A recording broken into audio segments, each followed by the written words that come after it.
So Jackie, I was wondering if you could tell me a little bit about the Native American manuscripts. Absolutely. We're going to start at digital.libraries.ou.edu, our main digital collections page, and we'll go to the Western History Collections. Native American manuscripts is the third option on our page, so we'll click into that. How we have it split is that it is split by tribe and nation, and so if you're looking for something from a specific tribe or nation, go to that area.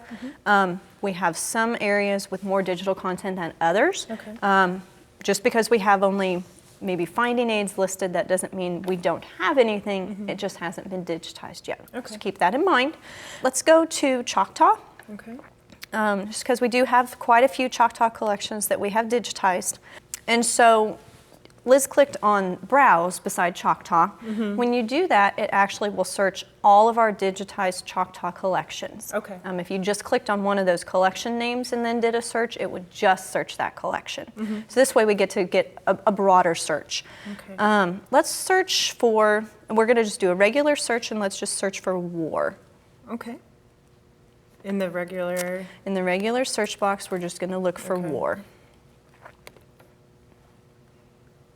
And so this brings up quite a few results. As you're looking at results and you go down the page, you'll notice on the right-hand side that it will actually tell you which collection the material is from. So sometimes you'll see different names. That's the benefit of using the tribal name and the Browse button beside it. Okay. You get multiple collections searched. And so you could just click on any of the descriptions or any of the thumbnails, and that will then open up the document. Okay, this one looks pretty interesting. It looks like it might be related to expenses for education, for tribal education. Okay, let's look at that one.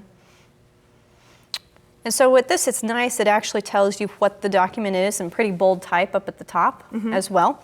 I do like to point out to people that these are Native American manuscripts, and so it's a lot of handwritten documents.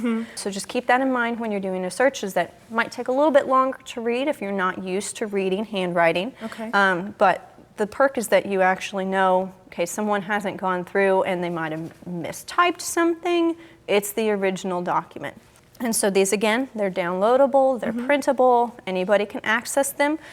The one thing I'd like to point out with our digital content is that any collection that has been digitized and is available on our digital collections, we no longer pull that original format if someone comes in to look at it. Okay.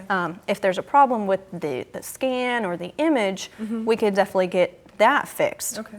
But we will no longer pull that original content just because it's been digitized for preservation purposes to save some wear and tear. But again, really, really fantastic resources, firsthand accounts for many tribal leaders across many of the tribes and nations of Oklahoma. Okay. So fantastic resources in our Native American manuscripts. Wonderful. Thank you so much. No problem.